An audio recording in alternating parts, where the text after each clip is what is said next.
Morning టైంలో చాలా బిజీగా ఉంటాం కదా! బ్రేక్‌ఫాస్ట్ చేసుకునేటప్పుడు దాంట్లోకి కాంబినేషన్‌గా చట్నీలు ఎలా ఈజీగా తయారు చేయాలో చూద్దాము.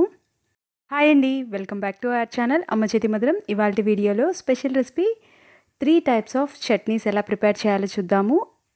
నెయ్యి, కారం దోసను కూడా ఎలా ప్రిపేర్ చేయాలో చూద్దాము.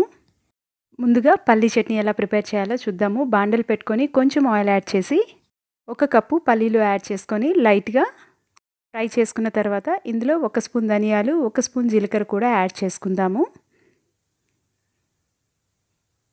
3 రెబ్బల వెల్లుల్లి, 4-5 వరకు ఎండుమిర్చి, కొన్ని పచ్చిమిర్చి కూడా యాడ్ చేసుకుందాము. నేను 2 ఈక్వల్‌గా తీసుకుంటున్నాను. పచ్చిమిర్చి, ఎండుమిర్చి కారంకి తగినట్లుగా. ఇలా యాడ్ చేసుకోవడం వల్ల మంచి టేస్ట్ వస్తుంది. గ్యాస్‌ని లో ఫ్లేమ్‌లో ఉంచుకొని బాగా ఫ్రై చేసుకున్న తర్వాత గ్యాస్ ఆఫ్ చేసుకొని పక్కన పెట్టుకోవాలి. బాగా చల్లగా అయిన తర్వాత వీటిల్ని మిక్సీ జార్‌లోకి ట్రాన్స్‌ఫర్ చేసుకుందాము. రుచికి తగినంత సాల్ట్, కొంచెం నానబెట్టుకున్న చింతపండు కూడా యాడ్ చేసుకుందాము. ఎక్కువ అవసరం లేదు, కొంచెం యాడ్ చేసుకుంటే సరిపోతుంది. ముందుగా మిక్సీ జార్ మూతతో క్లోజ్ చేసి పల్స్ మోడ్‌లో కొంచెం గ్రైండ్ చేసుకున్న తర్వాత తగినంత వాటర్ యాడ్ చేసుకుంటూ ఫైన్ పేస్ట్ లాగా చట్నీని ప్రిపేర్ చేసుకోవాలి. ఇప్పుడు కొబ్బరి చట్నీ కూడా చూద్దాము. గ్యాస్ ఆన్ చేసుకొని బాండలు పెట్టుకుందాము. 1 స్పూన్ వరకు ఆయిల్ యాడ్ చేసి 1 స్పూన్ జీలకర్ర, అర స్పూన్ ధనియాలు, కారంకి సరిపడా పచ్చిమిర్చి ముక్కలు కట్ చేసుకున్నవి యాడ్ చేసుకుంటే మనకి కారం కొంచెం స్పైసీగా ఉంటుంది. 3 వెల్లుల్లి రెబ్బలు, 3 స్పూన్ల వరకు పుట్నాల పప్పు యాడ్ చేసుకుందాము. 4-5 స్పూన్ల వరకు పచ్చి కొబ్బరి ముక్కలు కూడా యాడ్ చేసుకుందాము. పచ్చి కొబ్బరి ఫ్రెష్‌గా ఉంటే చాలా బాగుంటుంది. కొబ్బరి యాడ్ చేసుకున్న వెంటనే గ్యాస్ ఆఫ్ చేసుకోవాలి. ఫ్రై చేసుకోనవసరం లేదు. వేడిగా ఉంటుంది కదా, దాంట్లో కలుపుకుంటే సరిపోతుంది. హాఫ్ ఆనియన్ పీసెస్ కూడా యాడ్ చేసుకున్నాను.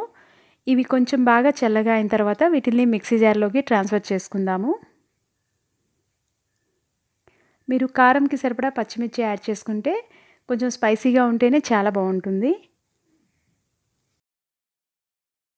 ఇందులో కొంచెం పుదీనా, కొంచెం కొత్తిమీర, కొంచెం చింతపండు యాడ్ చేసుకుందాము. నానబెట్టుకున్న చింతపండు, రుచికి తగినంత సాల్ట్ యాడ్ చేసుకొని తగినంత వాటర్ యాడ్ చేసుకుంటూ ఫైన్ పేస్ట్ లాగా గ్రైండ్ చేసుకున్న తర్వాత సర్వింగ్ బౌల్‌లోకి ట్రాన్స్‌ఫర్ చేసుకుందాము. చాలా సులువుగా కొబ్బరి చట్నీ కూడా రెడీ అయిపోయింది. చివరిగా కారం చట్నీ కూడా ఎలా ప్రిపేర్ చేయాలో చూద్దాము. మిక్సీ జార్ తీసుకొని 4-5 వరకు ఎండుమిర్చి, 4 వెల్లుల్లి రెబ్బలు యాడ్ చేసుకుందాము. 2 మీడియం సైజ్ ఆనియన్స్‌ని సన్నగా కట్ చేసుకున్నవే యాడ్ చేసుకోవాలి. ఇందులో కొంచెం చింతపండు ఎక్కువగానే తీసుకుంటున్నాను. మనం ముందు యాడ్ చేసుకున్న చట్నీల కంటే దీంట్లో ఇంకొంచెం ఎక్కువగా యాడ్ చేసుకుంటున్నాను నానబెట్టుకుంది. 1 స్పూన్ సాల్ట్ యాడ్ చేసుకొని 2-3 స్పూన్ల వరకు కారం కూడా యాడ్ చేసుకోవాలి. ఇది కొంచెం స్పైసీగా ఉంటేనే బాగుంటుంది. కొంచెం జీలకర్ర, హాఫ్ స్పూన్ ధనియాలు కూడా యాడ్ చేసుకుందాము. అవసరం అనిపిస్తే కొన్ని వాటర్ కూడా యాడ్ చేసుకొని ఫైన్ పేస్ట్ లాగా గ్రైండ్ చేయాలి. ఇప్పుడు కారం చట్నీని ఫ్రై చేసుకుందాము. గ్యాస్ ఆన్ చేసుకొని బాండలు పెట్టుకొని 2 స్పూన్ల వరకు ఆయిల్ యాడ్ చేసుకొని ఆయిల్ కొంచెం వేడెక్కిన తర్వాత 1 స్పూన్ జీలకర్ర, అర స్పూన్ ఆవాలు కూడా యాడ్ చేసుకుందాము. కొంచెం ఇంగువ యాడ్ చేసుకొని లైట్‌గా ఫ్రై చేసుకున్న తర్వాత కరివేపాకు కూడా యాడ్ చేసుకోవాలి. ఇవన్నీ బాగా ఫ్రై అయిన తర్వాత ముందుగా ప్రిపేర్ చేసి పెట్టుకున్న కారం చట్నీ కూడా యాడ్ చేసుకుందాము. ఇది 3-4 నిమిషాల వరకు బాగా ఫ్రై చేసుకున్న తర్వాత గ్యాస్ ఆఫ్ చేసుకోవాలి. బాగా ఫ్రై చేసుకోవడం వల్ల మనం దీన్ని ఫ్రిడ్జ్‌లో పెట్టుకొని 2 రోజులు స్టాక్ ఉంచుకోవచ్చు. పల్లీ చట్నీకి, కొబ్బరి చట్నీకి పోపు ప్రిపేర్ చేసుకుందాము. 2-3 స్పూన్ల వరకు ఆయిల్ యాడ్ చేసుకుందాము. నేను 2 చట్నీలకు కలిపి పోపు ప్రిపేర్ చేస్తున్నాను. అందుకని కొంచెం ఆయిల్ ఎక్కువ తీసుకున్నాను. జీలకర్ర, ఆవాలు, ఎండుమిర్చి, కరివేపాకు, ఇంగువ యాడ్ చేసుకొని ఫ్రై చేసుకోవాలి. ఈ కారం చట్నీ ఒకటి ఉంటే మనకి దోసల్లోకి వేరే చట్నీ అవసరం లేదు. దోస మీద అప్లై చేసుకొని తింటే చాలా రుచిగా ఉంటాయి. పోపు కూడా యాడ్ చేసుకుందాము 2 చట్నీల్లో.